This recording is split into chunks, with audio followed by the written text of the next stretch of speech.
Good afternoon, ladies and gentlemen, and welcome to our panel discussion today. Dr. Fadlo Khuri, guest speakers and panelists, dear attendees, and online participants. It has been a hard year for Lebanon, and we know for a fact that our healthcare system current situation is the result of numerous consecutive epic events that transformed our state-of-the-art healthcare services in the Middle East, once named Lebanon Hospital of the Middle East, to an obviously deteriorating system that encompasses so much inequities in the delivery of needed care for the Lebanese as well as for the refugee population. Health systems are very similar in their compositions to ecosystems, being interconnected to social, financial, and regulatory systems. Political power still affects decision-making and ultimately health outcomes, rather than evidence-based decision-making. Ladies and gentlemen, in an effort led by the Global Health Institute at the American University of Beirut, we are gathered today to discuss on the path to a new health system in Lebanon, strategies that can be applied in the transitional phase that our healthcare system is witnessing. Please keep in mind that the first step towards any transition or reforms is a mentality and a perspective change. Allow me to invite Dr. Fadlo Khuri, President of the American University of Beirut, an advocate for education, and a true leader and initiator for numerous initiatives on campus related to environmental health, such as Smoke-Free Campus Initiative, as well as endorsing innovative initiatives in all fields related to entrepreneurship, business, technologies, fine arts, in addition to global and health-related ones. We all know Dr. Khuri is an accomplished molecular oncologist and translational thought leader. Dr. Khuri, the floor is yours. Thank you very much, Celine. Thank you, Shadi, for inviting us. Thank you, colleagues, friends. I'm going to try to be brief in under 5 minutes. This is really an existential crisis, not just for the country, but for its health system. Health systems can break under excessive strain. The myth that they always survive, they are not immortal. But in these stresses, there can be positive transformation. In the most acute crises, and this is certainly an acute, complex crisis for Lebanon, health systems are the first line of defense. They are intended to protect against human suffering and loss, particularly in countries that don't have the kind of formal safety net that started in Germany in the 19th century. Their importance is accentuated. For example, America does not have the sort of safety net that you see in Europe. And Lebanon's safety net is an informal one. It's families, it's neighbors, it's clans.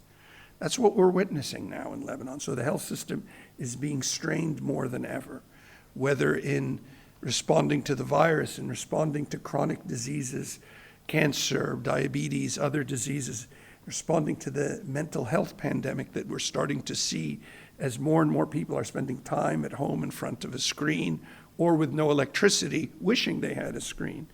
So it's all converging on this health system.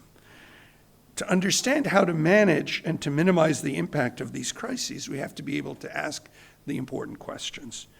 How and why do these crises affect the different components? How can health systems cope in such acute crises? And can we agree in principle on the things that need to be done in order to salvage the health system and potentially to help birth a better one, to push the kind of fundamental change that is needed for sustainable systems. Prior to 2019, Lebanon had an enviable, not just acute health system, but had accomplishments in extending lifespan over 28, 29 years before the war that made the lifespan of the Lebanese equivalent to that of some of the most advanced countries in the world. I would honestly say I would be worried about assessing lifespan in Lebanon today to see whether we've lost the gains of the last 15, 20 years. But we have to ask the question, At AUB, we're committed not only to asking the questions, but to working hand in hand with everyone to try to effect solutions. This is why the Global Health Institute at AUB has established the Platform for Health Systems in Crisis. This is a platform that is intended to not just study, but to contribute to minimize the damage to the health system and to help evolve a new one. So the Platform for Health Systems in Crisis will function across 4 pillars: a data portal to populate the measures, an academic factory that produces the knowledge needed, knowledge sharing and convening hubs, and finally a resource repository. The information of what is happening now, of what is not happening as well, is critical. If we are to see long-term reform and sustainability in this country and in this region, and I, for one, am quite optimistic that there will have to be fundamental change in a more sustainable health and indeed educational system created out of this crisis, we will all need to work together. Our hands at AUB are always stretched sincerely to all who wish to work with us. We're grateful to have friends and former graduates and alumni, as well as our friends in the Army and in industry here today. Let's put our minds together and see what we can do sincerely, because I think working together, we can start to push on the fundamental reform questions that must be addressed. Thank you very much.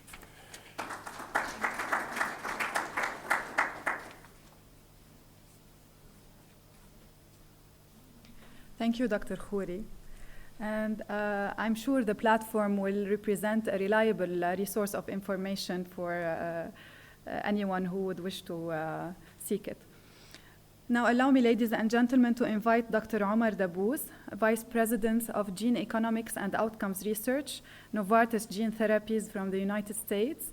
Dr. Omar Dabouz is a physician, health economist, and a public health expert with more than 28 years of leadership and strategic experience in biotech, pharmaceutical, academia, and medical device settings.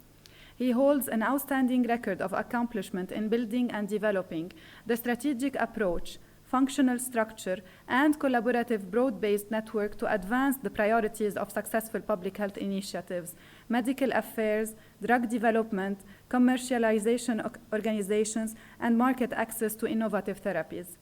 He leverages deep technical expertise as a global thought leader in gene therapy, oncology, and is named as one of the top 50 most influential people in big data, digital health, market access, health economics, and real-world evidence. Dr. Dabouz, the floor is yours.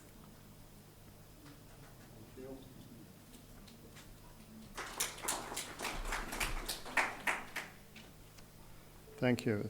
I'm humbled, and you're so kind.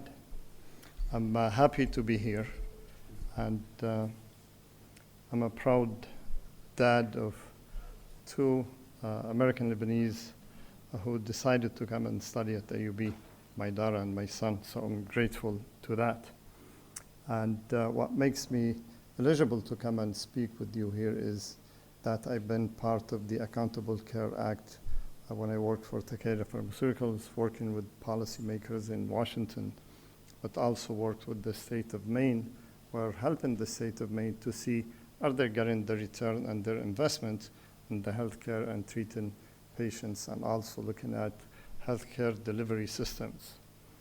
So the path of the next normal is not going to be easy, but there are lots of steps that we can do that we can move this healthcare system in Lebanon back, not to the way it was, but take it to the next level as everybody was hoping for back in the days.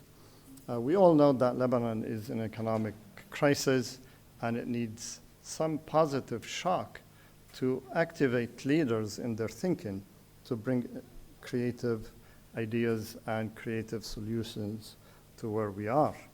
So what we're going to talk about here today is about health policies, not health politics.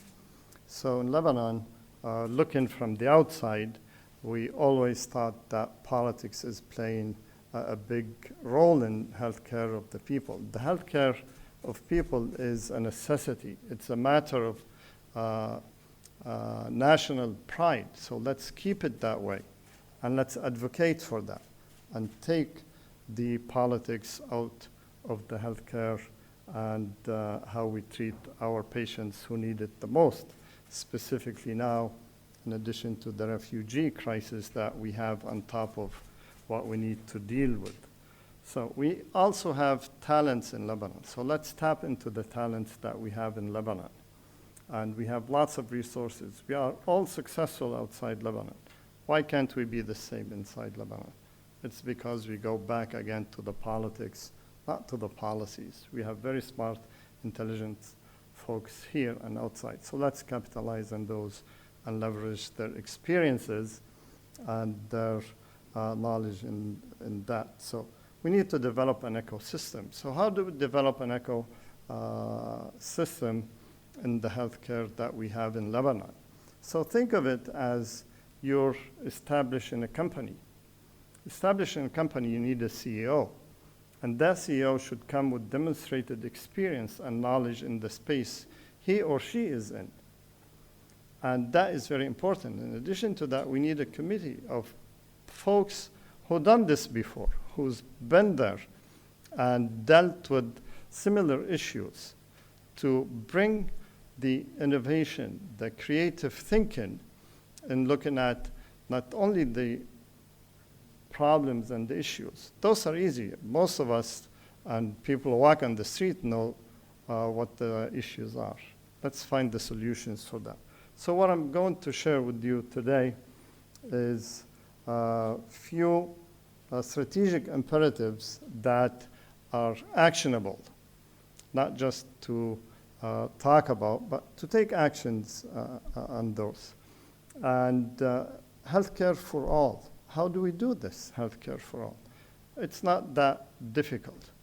If we go and say, well, we want to work as a government, we want to provide the healthcare to our patients. We can work with providers.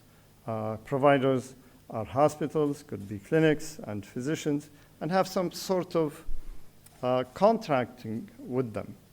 And those are guaranteed contracts that we're going to put forward with those providers to ensure that patients are treated. Now, not all patients have to go to an emergency room. Not all patients have to go to a specialist. Is there a triage approach that we can take? How do we do triage approach? We have lots of nurses, we have medical students, we have government hospitals.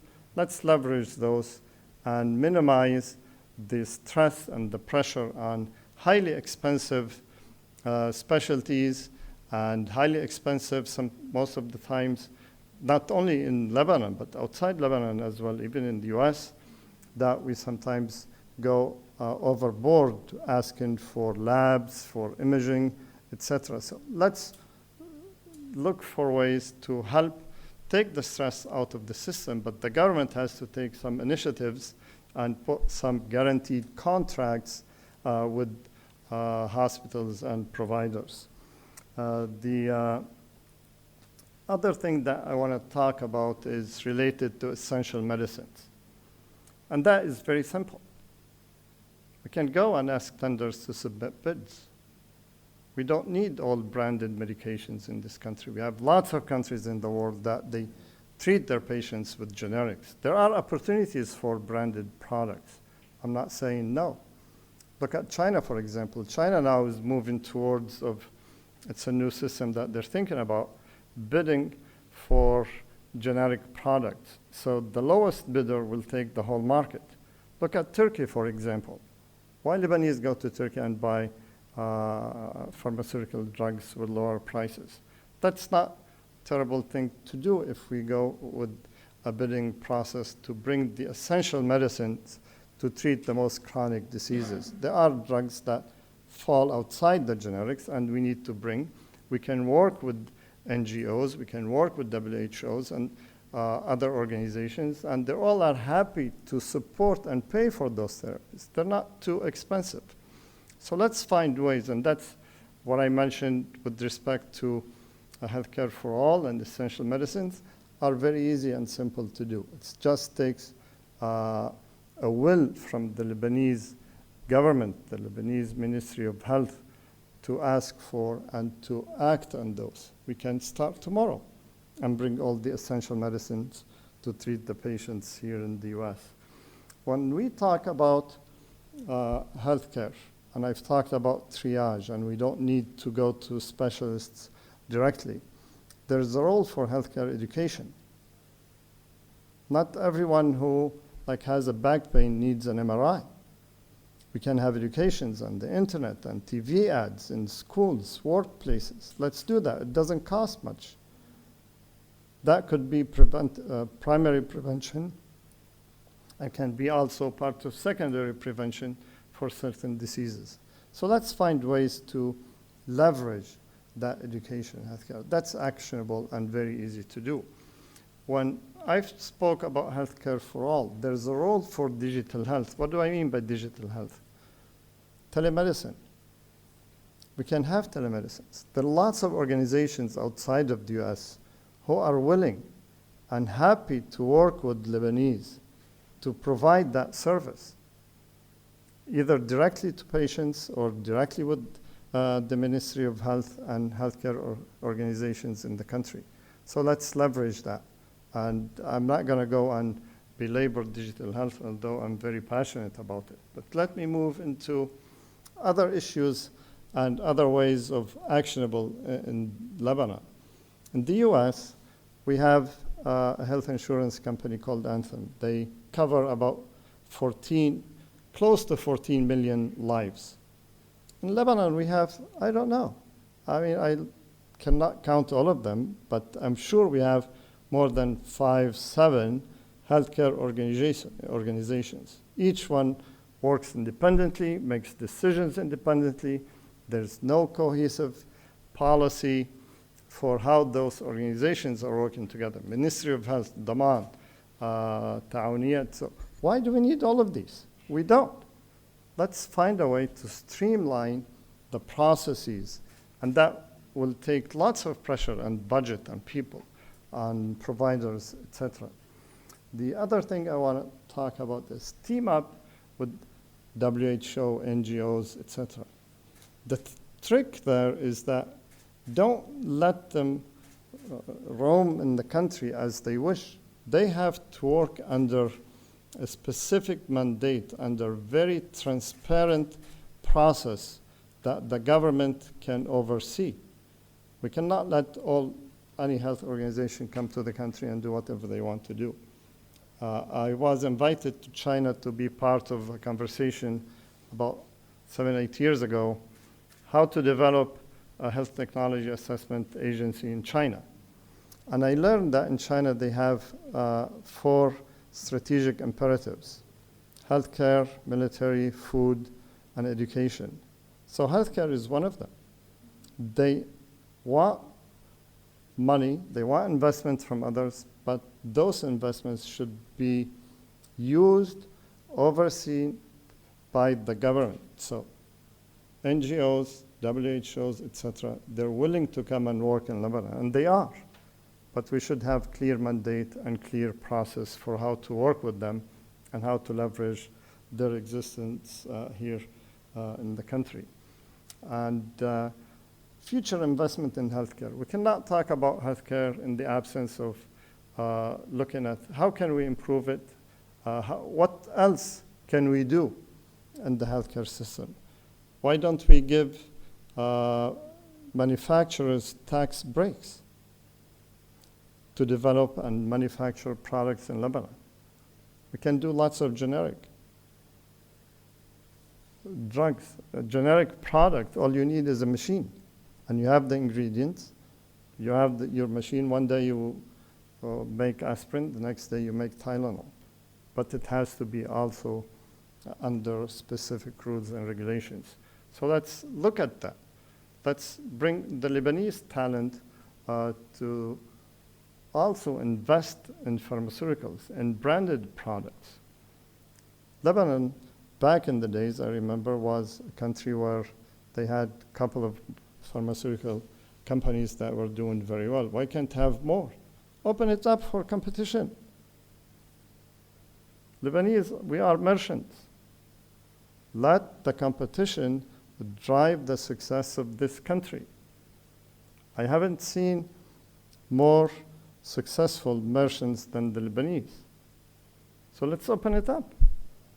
The investment in healthcare is not only for us, but only for our children. We have a huge market around us. Look at Syria, Iraq, the Gulf countries. We are in a position, we have everything we need except the political will.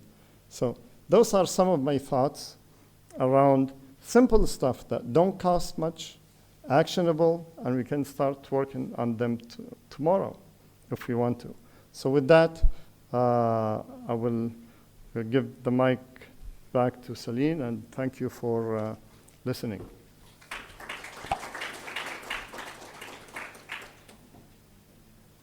Making it very simple. Now allow me, ladies and gentlemen, to invite Lieutenant Colonel Habib Abdo, doctor in pharmacy, officer in the Lebanese Armed Forces since 2006, currently the head of Central Military Laboratories in the Military Healthcare. He is a member of the Army Strategic Planning Committee. Lieutenant Colonel Abdo holds a PharmD and a university diploma in epidemiology from St. Joseph University, an MBA in Healthcare Institution Management from the Sorbonne. He has several publications, studies, and theses on the medication market in Lebanon, facing globalization and other economic changes, in addition to lecturing in local universities. He is an active participant in the local and international annual congresses and seminars of the related topics to the healthcare sector and its economic, political, and other driving factors. Dr. Abdo, the floor is yours. Ladies and gentlemen, good afternoon. Allow me first to start by thanking Global Health Institute for having me speak in this hybrid webinar. Today, I'll try to approach the transitional phase in the healthcare sector in Lebanon and how we can best alleviate bad outcomes and embark on a health reform trajectory. The views that I'm about to express are my own. They do not represent the institution to which I belong. The Lebanese healthcare system is facing its worst crisis on every imaginable level. Shortages in personnel, drugs, and equipment are widespread. We are looking at an incomplete development of a health system beset by inequalities in coverage and funding. But political and economic crises provide windows of opportunities for major reforms. However, for that to happen, there needs to be alignment between three components: actors, institutions, and ideas.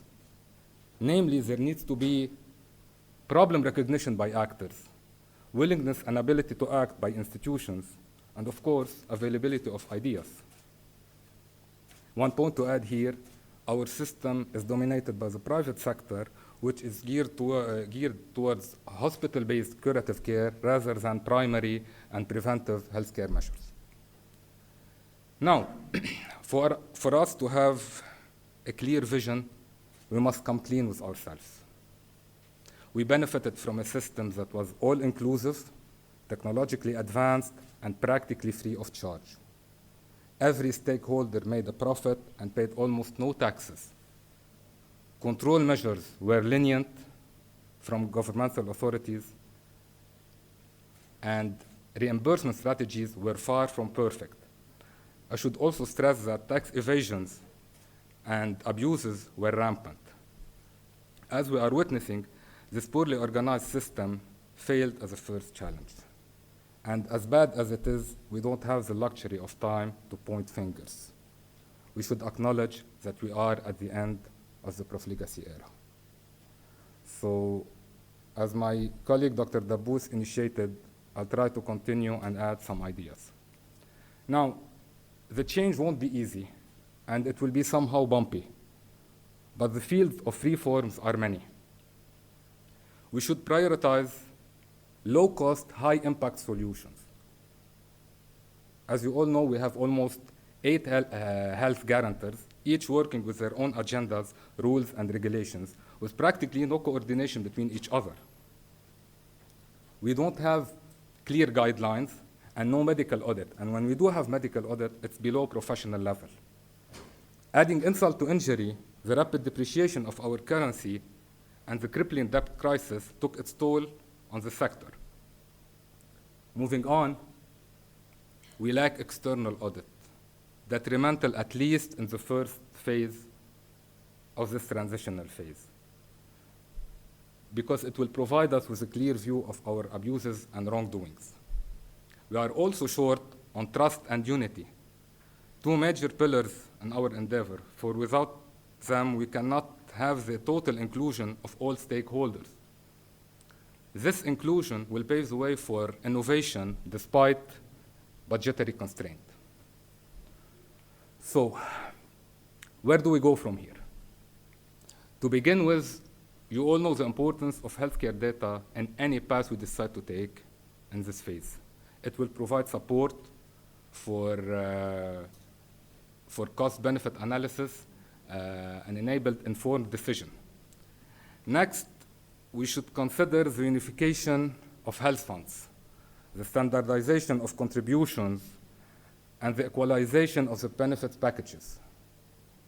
We can begin with the merge of and consolidation of the security agencies under the umbrella of the military. So we'll end up having two kinds of payers, one military and one civilian. Then it is imperative to set the Ministry of Public Health free, meaning it should no longer be a payer, but a regulatory stakeholder. Instead, we should consider the mandatory participation to the National Social Security Fund and the elimination of the civil servant cooperative. In doing so, large numbers of personnel, of experienced personnel, will be released, thus increasing our control capabilities and reducing abuses.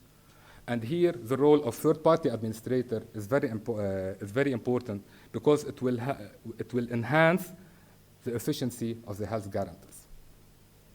As for reimbursement, there's much room for maneuver here. As you all know, the sum of drug reimbursed is very high compared to the invoices of drugs imported to and manufactured in Lebanon. Also, the drug reimbursement strategies should be revised, as for example, putting a cap on the percentage of drug reimbursed. This is on one hand. On the other hand, we should pay a closer look to the medical intervention and their abuses, like laminectomy, C-section, orthopedic surgery, etc., abuses in lab exams and medical imaging. And here we can use HTA as models. Moreover, significantly important is a plan to overhaul primary care because it was neglected and largely provided by the private sector, not to mention the need to a more balanced distribution of healthcare infrastructure and personnel. Now I know the pooling of funds indicates a move towards centralization, whereas the control over primary care indicates a move toward decentralization. And this duality is very important. In the military healthcare, we have ample experience in this domain, and the lessons learned are many. For example, our guidelines are directly implemented. We have no interference. We have instigated an IT system so abuses are easily controlled. Furthermore, our decision-making concerning hospital approval is centralized, and we do tenders for all medications and medical equipment. And in this quagmire, we decreased the number of dispensaries and allocated their resources and accentuated our spending rationalization processes from pre-approval for operation to audit for medical bills after discharge. To summarize, considerable improvement in rationalizing funding accrue to the pooling of resources, establishment of a single payer, a shift from retrospective reimbursement to a case mix payment with a raft of strict monitoring policies for doctors. At this point, I'd like to have my colleagues speak, so I'll finish up by saying thank you for your attention.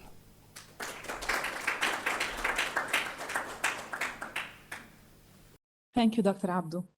Now, allow me, ladies and gentlemen, to invite Dr. Nikos Maniadakis, Professor of Health Policy and Management, School of Public Health, University of West Attica, Athens, Greece. Dr. Maniadakis is an expert in healthcare economics and healthcare management, with 20 years of experience in combining academic merit and scientific proficiency with comprehensive and international business strategy and policy design in the healthcare and life science industry. Dr. Maniadakis is proficient in analyzing complex situations, designing competitive strategies, and delivering the business transformation and leadership needed to drive attainment of ambitious business objectives in different settings. He held multiple academic posts in different universities, led 2 university hospitals, and managed the commercial distributor of the world's top medtech firm, Medtronic. Dr. Maniadakis, the floor is yours.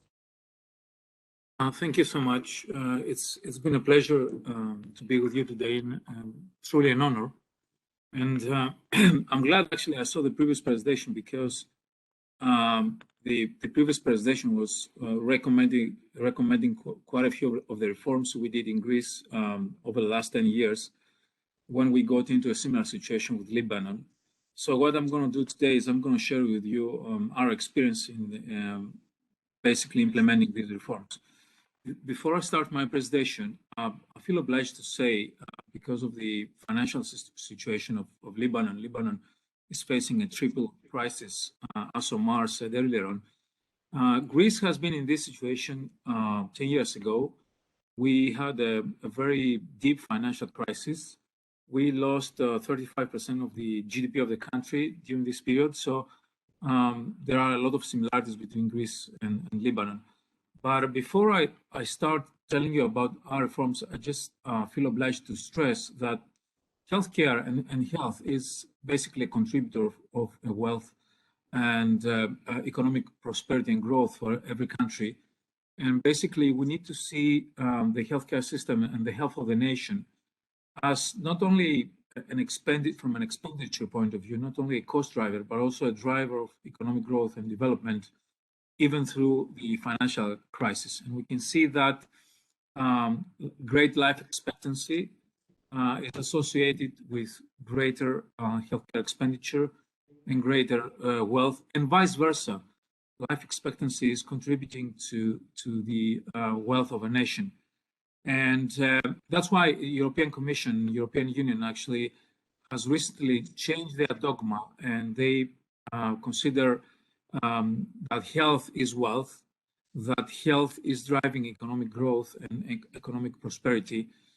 And we are really concerned when we have financial situations which are difficult, because we've seen from the past that when the economy of a country is not doing very well, the healthcare of the country and the health of the nation is not doing very well.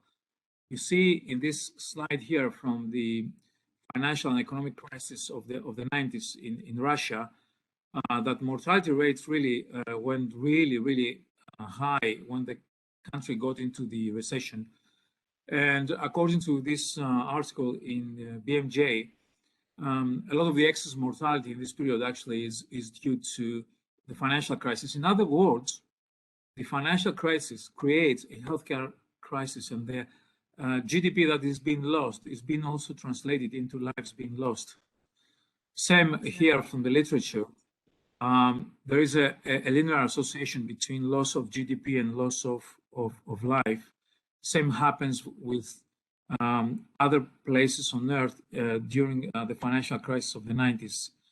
But we cannot really afford, when a country goes through a financial situation, we cannot really afford to let the healthcare system go down, because then we're going to have to deal with really severe implications for the health of the nation. You can see here from the situation in Ukraine in the 90s, when the healthcare system collapsed, the number of diabetes deaths. So basically, we need to protect the healthcare system, as the previous speakers said. And with that into my introduction, that health is a wealth, that crisis might create really a healthcare crisis, I'm going to share with you now the experience from Greece. Greece, in the 80s and 90s, has been one of the top spenders in healthcare. So you can see that we were investing more than other European nations on healthcare. We were investing more in healthcare in relation to our GDP growth. So the average spending year to year until 2010 was basically increasing on a higher rate in comparison to the GDP. The previous speakers talked about pharmaceuticals. You can see here that Greece was in Europe a top spender, a champion in terms of per capita spending in pharmaceuticals. But at the same time, we were not spending wisely. We were one of the most inefficient healthcare systems in OECD countries. A study in 2009 actually estimated that Greece was actually second to Ireland in terms of inefficiency in the healthcare system. So we were spending, but we were not spending wisely. So when the crisis came, you can see that the crisis in Greece started in 2010, and within a period of 10 years, we lost 30% of the GDP of the country. I know that the Lebanese crisis is deeper. You lost 50% of the GDP of the country, but these are really very unique economic crises. These are crises we don't really see in peaceful times.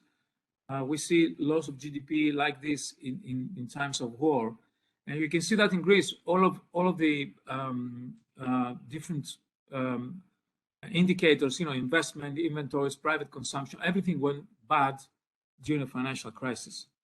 So we had to go through a rescue program. This is actually the biggest, the largest rescue program in the history of humankind. We borrowed $300 billion US. This is the most significant rescue program ever. And so we really got into 3 different rescue programs. One of them, the last one, runs even today, 10 years later.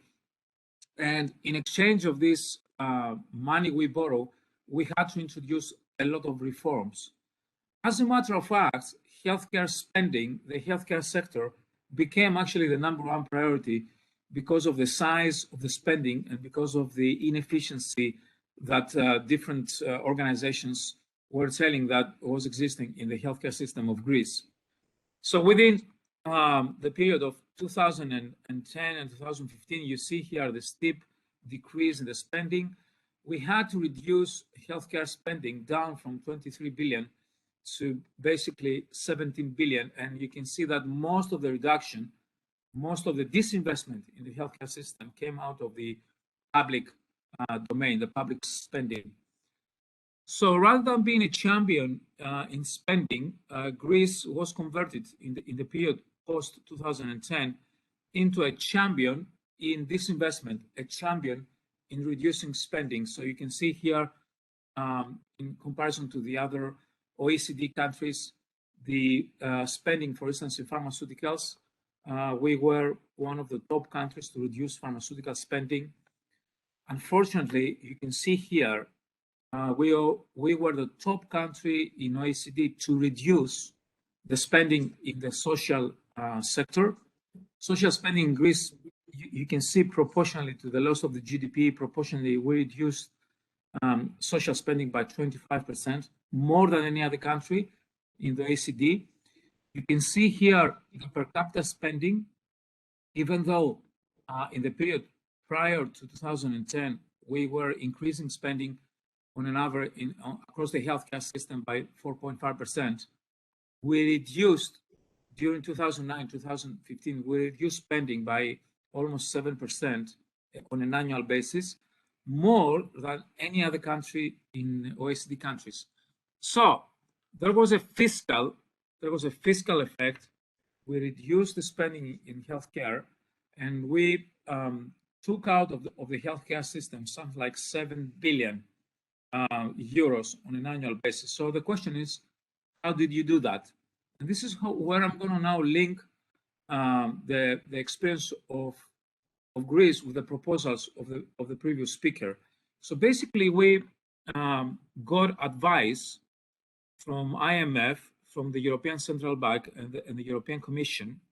We set up a team, let's say an institution of experts. We used to call it Troika. And with them, we designed the healthcare reforms in Greece, and we supervised the healthcare reforms in Greece. And the healthcare reforms were focused on 3 areas. So we revised the insurance system of the country, the paying.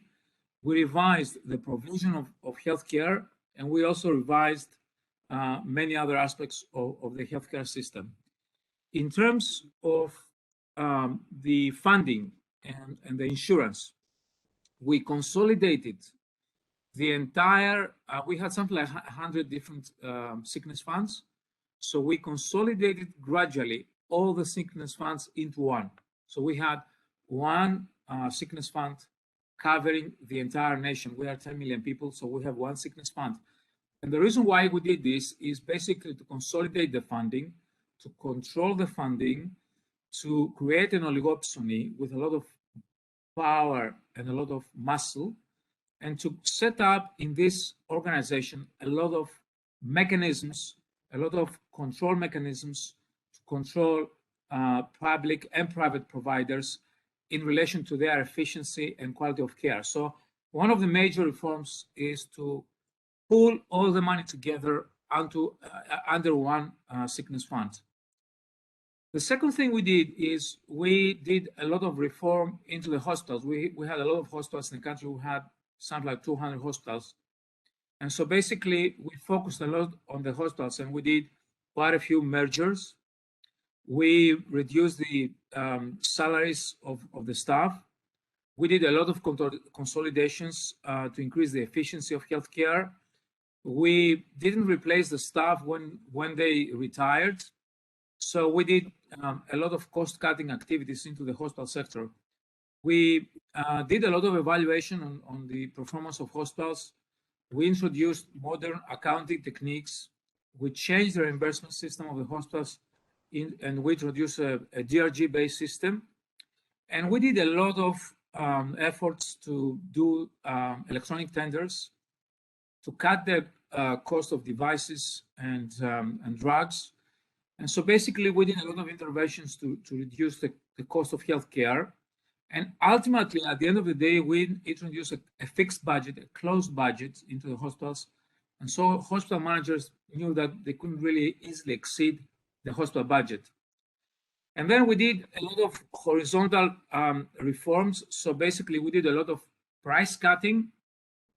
We cut the prices of pharmaceuticals and devices. We introduced health technology assessment. We changed the reimbursement system of the country. We introduced one of the best, if not the best in Europe, electronic prescription system.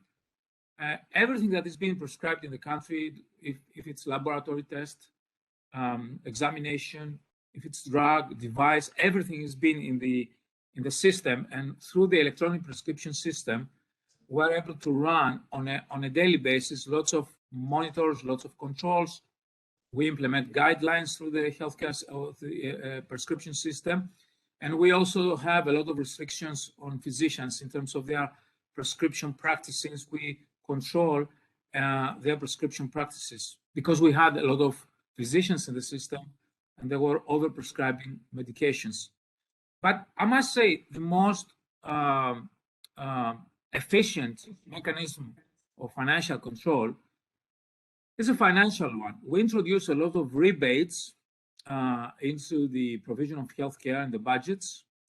We introduced clawback in everything. So basically, we have fixed budgets for pharmaceutical care, for laboratory tests, for healthcare. So providers know that once they exceed the set budgets, they have to return back all the money. And I must say, this is the most efficient mechanism to control the budget.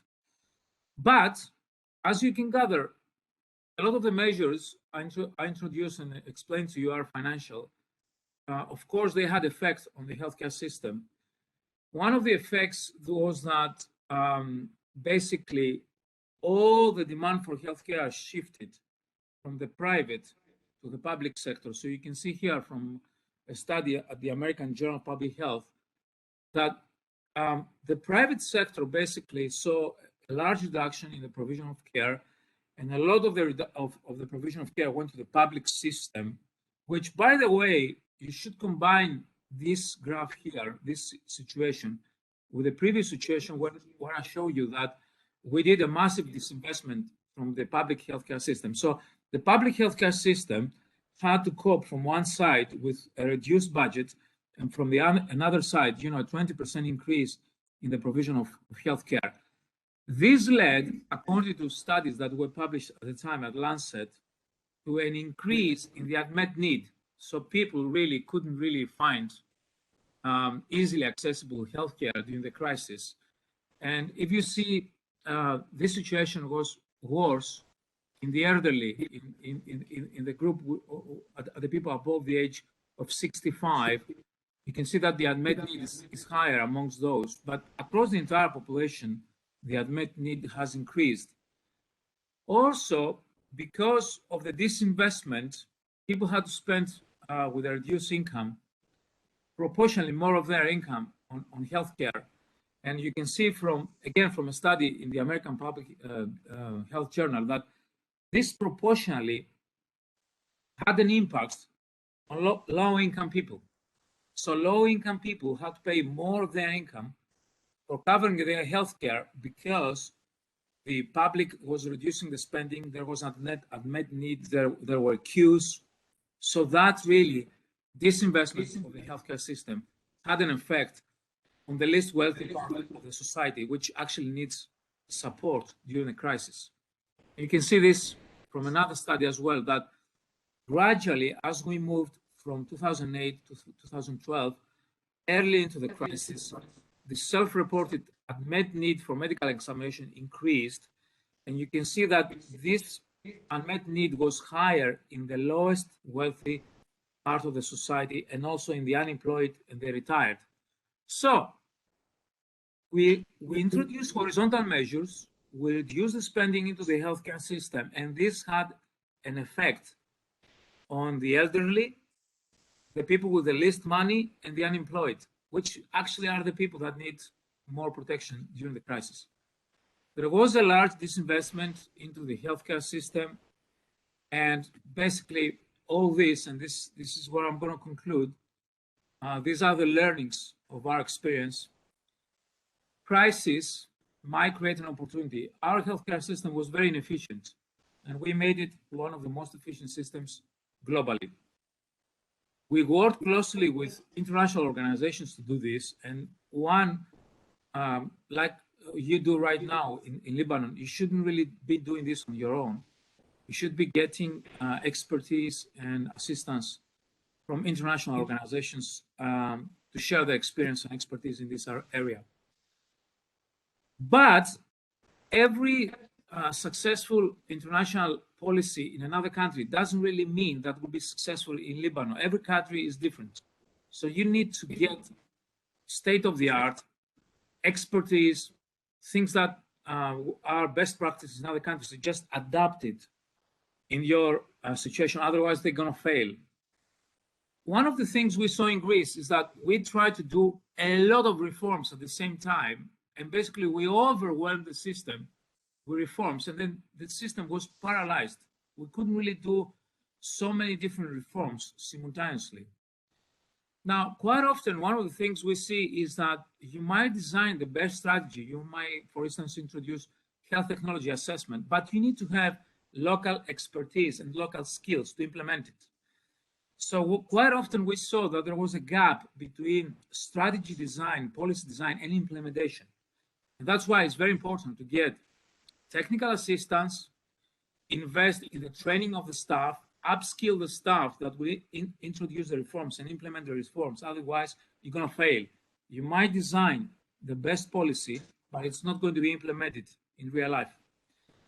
Another thing that we learned was that quite often the advice we were getting was really top level. It wasn't really down into the detail, into the nitty-gritty. into really the aspects which are important in implementing the strategy. That's why when you give advice to hospitals, when you give advice to the and guidance to the healthcare system, how to implement strategies, you need to be really precise down at the grassroots, how you're going to implement the policy. A lot of the reforms, they fail because they don't have social support and they don't have political support. Both are very important. Society needs to accept the reforms. For instance, for us, it was very difficult to talk about hospital closure, hospital mergers. Society was very upset about it. But also politicians, quite often, they don't really buy in. They are afraid of the political cost. And that's why a lot of the reforms fail. And so it's there must be a political will to implement quite often tough measures. Now, as I said before, quite often people are seeing health as a cost, but it's not an expenditure. It's an investment in our society, and it's an investment in our economy. And this is the way it should be seen.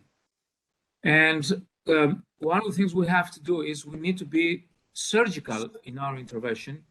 Quite often, horizontal measures are very unfair, and they work at the expense of the least protected part of our society. That's why we need to be very careful how we're going to protect the vulnerable parts of society, the elderly, the kids, the unemployed, the least wealthy people in the society. These are the people that need more protection than the others.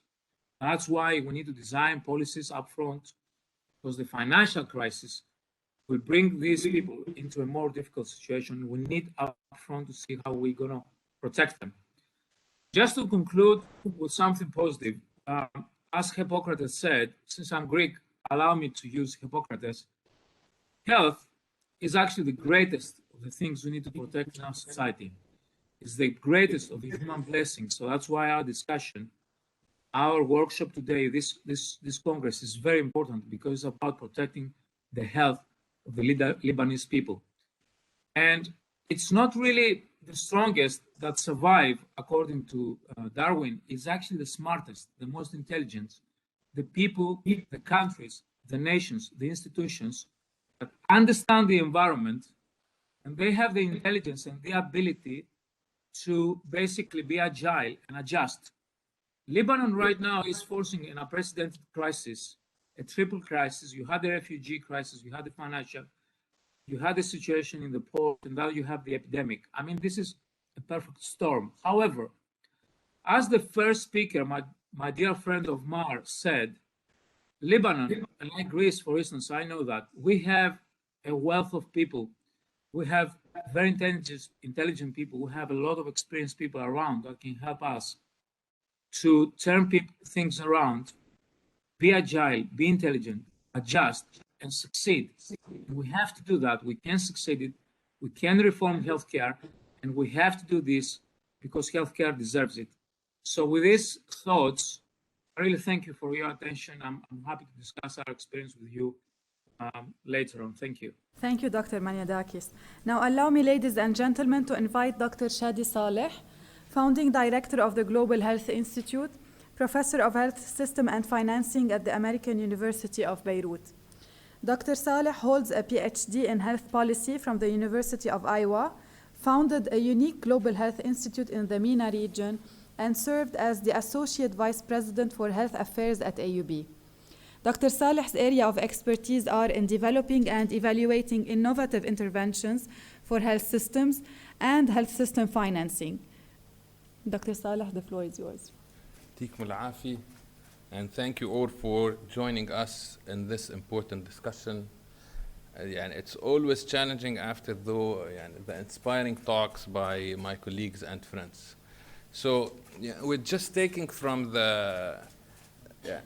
when the issue of electricity, Lebanon on, Lebanon off. So hopefully this one will work and we'll have the Lebanon on.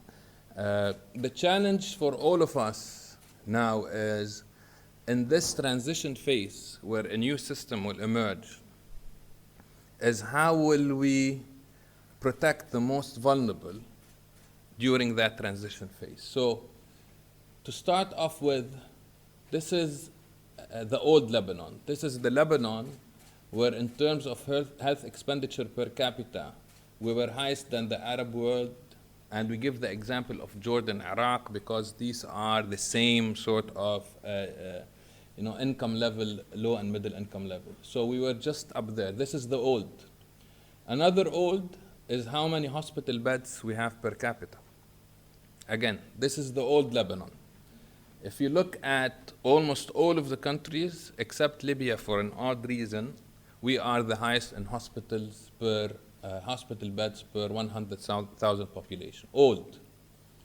Old, how much we were spending on pharmaceuticals. So you look at spending in Europe, and Lebanon was amongst the highest as percentage of THE. This is old. The old Lebanon is where our pharmaceutical spending as a percent of GDP and percent of health spending was the highest in the Arab world. This is old. So all of this is the old Lebanon, right? So the question is, what will the new Lebanon be and when will it be? هيدا التبصير. So will it be in 1 year, 2 years, 3 years, 5 years? Nobody really knows. If we go into the card reading, some of the things that it's reasonable to expect that we will have less hospitals and less hospital beds per capita, most probably in the private sector. We will have less expenditure on pharmaceuticals, and we're starting to do this with a bigger role of national manufacturer. An expanding role of primary healthcare, and we're already seeing this with the 240 primary healthcare centers, 248, I think, primary healthcare centers in Lebanon. They're seeing more visitors, they're dispensing more drugs, and they will continue to play a bigger role. I think currently we have around 1 million Lebanese visitors, 900 and something thousand Lebanese visitors to primary healthcare centers, and around 600,000 refugees. I think easily within the next 2 years, that number will double, especially among the Lebanese, and will continue to be there moving forward. Unfortunately, because of the prices, the subspecialty center of the Middle East that Lebanon will decline. One, because physicians have left, talent, every super specialized talent that has the opportunity to leave will leave, except if they have family responsibilities and other responsibilities, or they are crazy like most of us are in the room for staying here if we can leave. Yes, it's a possibility. Human resources skills will become less, and we will have to develop that. For those of us who are old enough, they will remember that people who left at the start of the war, it took them 5 to 10 years to bring or to develop their skills at a level where in the 90s and 2000 that we have, subspecialized care in Lebanon. So again, we have to start from scratch. And lastly, this is not هيدا منه future reading, this is a hope, is that we will have a national health insurance. The national health insurance that hopefully will emerge in the future can be civil versus military, can be one health insurer, but it has to emerge from that crisis. So, however, we are now at an exit of an era, the old era, and we're looking into a new era. It may be an exit, or it may be an entry to something that's positive, and hopefully this is what it is. So, the proposals for the transition phase that I will present are 3 specific proposals, لأنه نحن in academia, we're known for a tanzir, right? For advocating abstract ideas. So I think it's time now for us to be more concrete and talk about some concrete examples. The first thing, and I agree with my dear friend Abdu on this, is that the government, specifically the Ministry of Public Health, should go out from its role as a payer into an organizer, into an overseer of health. This is something that should have been done early on. Ministry of Public Health started this whole process through cumulative decisions, صارت تراكمية القرارات, and then we ended up by the Ministry of Public Health basically paying for inpatient care for around half of the population, which is not sustainable, and it cannot be done. We cannot get out of this without an active role of international partners and non-state sectors. This is a given. Now, the proposals, 3 specific proposals.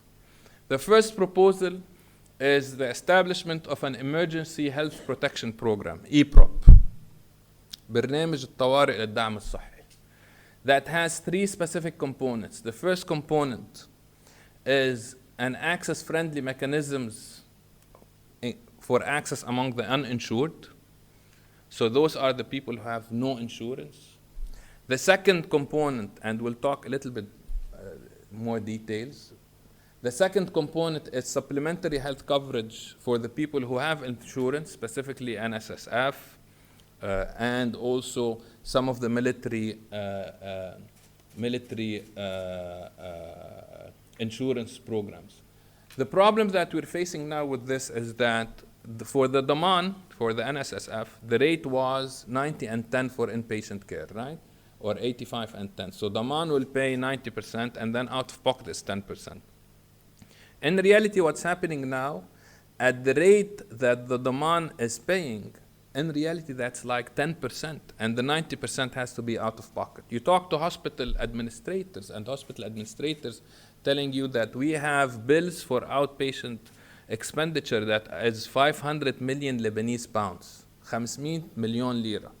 If the person wants to, if they have the money and wants to pay, right? How would they carry 500 million lira? هذا صندوق, a pick-up truck, right? So it's unsustainable in any way, and that's unsustainable from a system perspective, but more importantly, unsustainable from a patient perspective. And the third is emergency PHC strengthening. شئنا أم أبينا, primary health care will have to play a big role. Now it's 250 centers. They are dispensing a good number of drugs in there. The demand is going to increase. 250 cannot stay 250, especially if إذا أنا أفضل شوي من ليلى عبد اللطيف, I would assume that private hospitals moving forward, more and more of them will be closed. Okay, they cannot. It's not sustainable. The whole business operation, okay, business case of them staying, that was dependent on the financial ceiling of the Ministry of Health, على السقف المالي, that we all know that part of it was clientelism, زبائنية, is not sustainable, because the $1 million that a مستشفى بأقاصي جرود was taking, which is $1 million or $1.5 billion, right? 1.5 billion Lebanese pounds is now $100,000 or less. So it's not sustainable. Hospitals will close, and who has to fill that role? Primary health care has to do that. So in this EPROP, non-insured health benefits will include discounted fees for outpatient physician consultation and labs, with discounted pricing on selected medications. For the partly insured, it has to cover the co-insurance, the 500 million that we have been talking about. That has to be covered. People are now able to pay it because most of the people in Lebanon, at the beginning of the crisis, took some of their money from the banks, fresh dollars, and they are using بصرفوا $100 or $200, and they're keeping it in the closets. When they're hitting a health crisis, right? And health crisis in the world is health bills are the #1 reason for bankruptcy by America. #1 reason for bankruptcy in the US are health bills. So they were taking some of that money out, and now they're doing it and using it for healthcare. But what happens when the money ends? Okay, the money in the closet, what happens? Even for those in Daman and what have you. So this is for partly insured health benefits. The biggest question, because this is the funding, it's a funding issue now. The funding, where will the funding come? First of all, the funding will be for this program, EPROP, will be a funding pool under the auspices of the Office of Prime Minister, where what we are doing is that everything related to whatever the World Bank is going to give us, everything that's related from our piece from IMF, right, that we have yet to see where the money will come or when it will come. Everything that has also budget of the Ministry of Public Health, irrespective of how small it is. All of that, every contribution of every sort for health will be pooled in that pool and will be used for the EPROP system. Okay? The classification, the criteria has to be the criteria. A priority should be given to those who will get the البطاقة التمويلية that we have been talking about for years, and مجلس النواب أقرها, and we never know how the black hole that nobody knows, what happens. So this is the funding pool.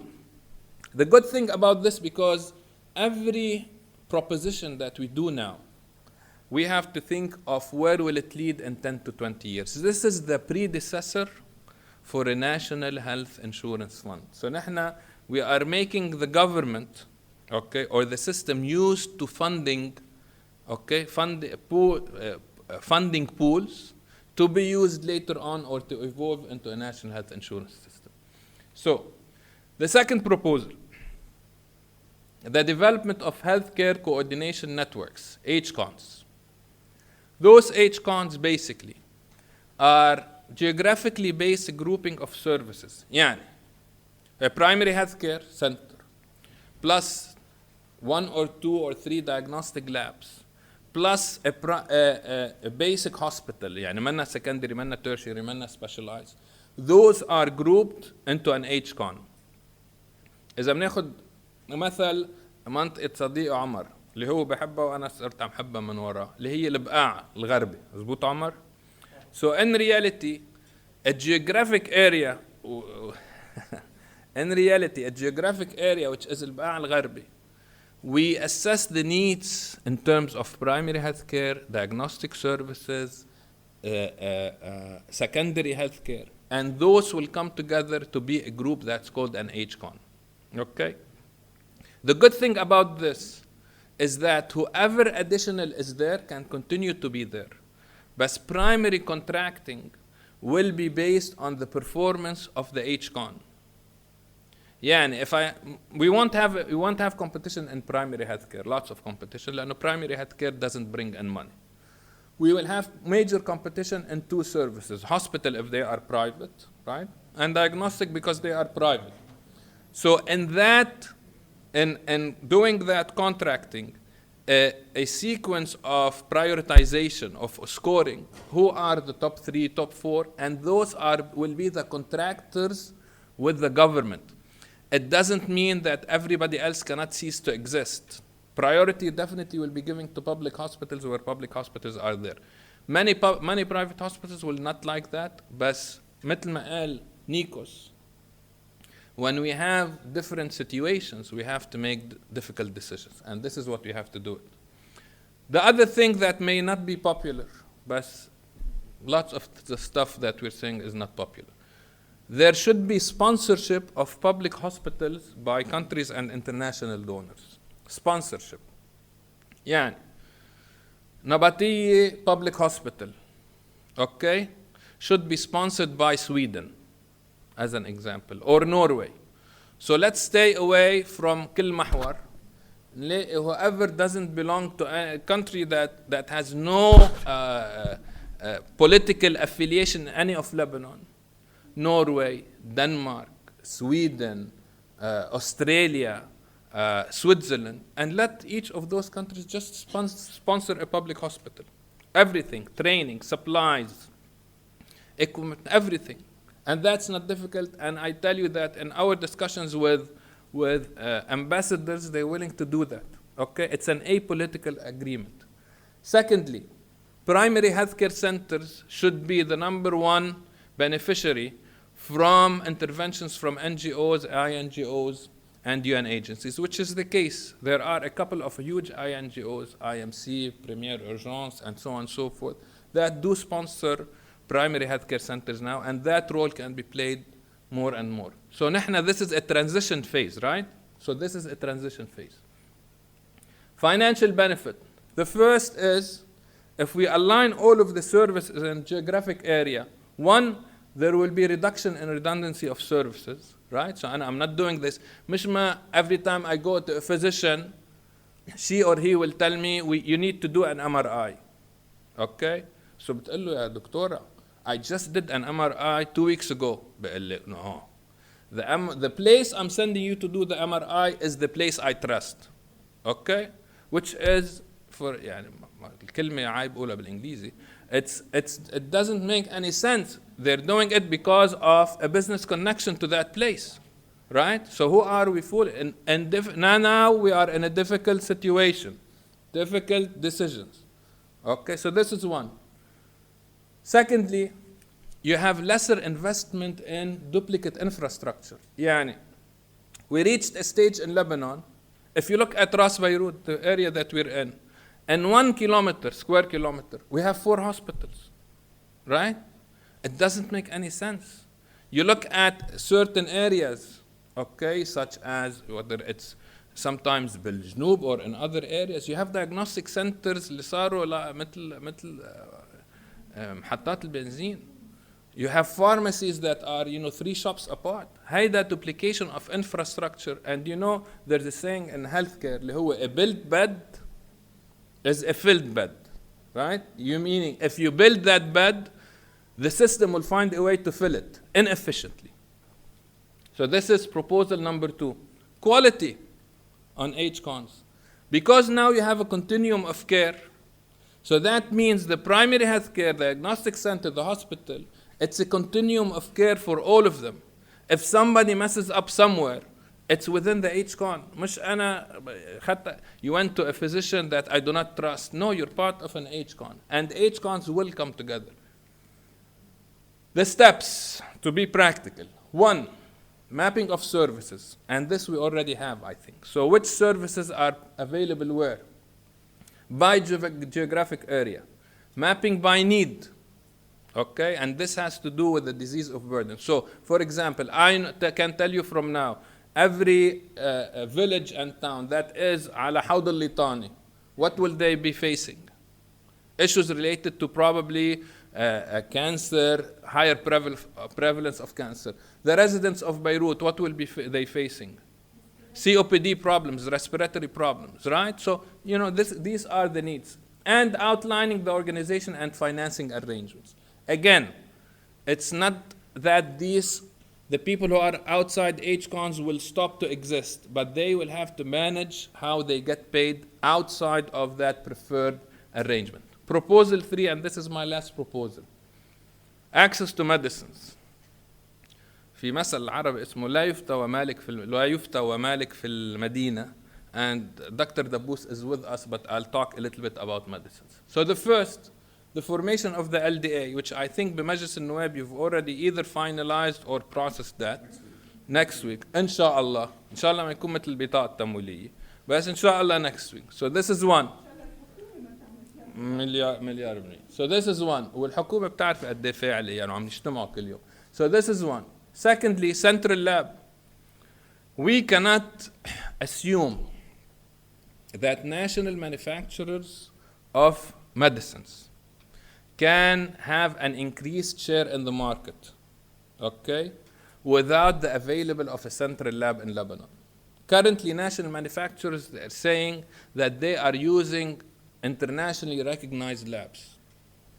With all due respect, I do not trust that, because always remember that national manufacturers, at the end of the day, they're a business, right? So it's the role of the government to ensure the quality for the population, and that cannot happen without a central lab. 3, system changes to generic substitution. What does system?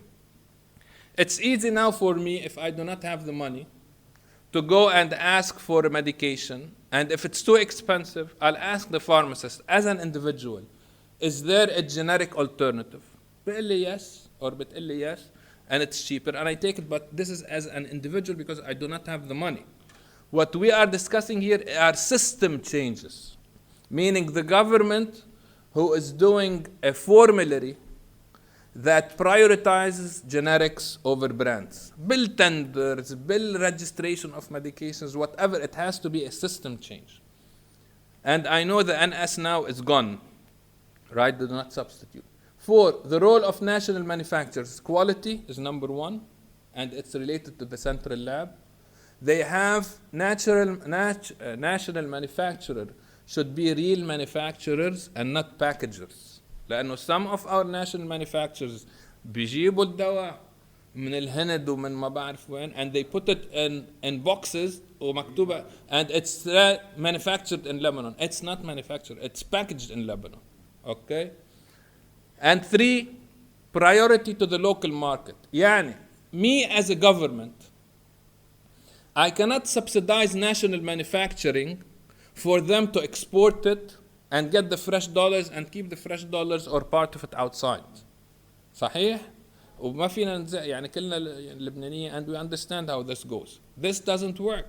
The national manufacturers, the priority should be to satisfy the local market and then whatever is in excess you export. The $35 million now allocated by the central bank on a monthly basis. 2 medicines. Right? The piece for national manufacturers currently is 5 to 6 or 5 to 7. They are lobbying so that this piece goes up to 10, 12, 15. It's excellent. على شرط. You satisfy the local market first and then you go out. Okay? And something in the interim phase, transition phase, we all hear about the mega centers, right? But we're hearing about the mega centers for elections. Okay, نحن we're apolitical at the American University of Beirut. So نحن we need a mega center for drug dispensing. So we need a mega center with a database, electronic prescribing such as the one in Greece, supported by donor countries where medicines are given that through the assurance of the donors, and people can go to Biel, can go to مدينة كميل شمعون, can go to ملعب نبيه بري في النبطية, can go to اتحاد بلديات زحلة as a mega center for drug dispensing. Okay, with electronic prescribing so that it remains efficient.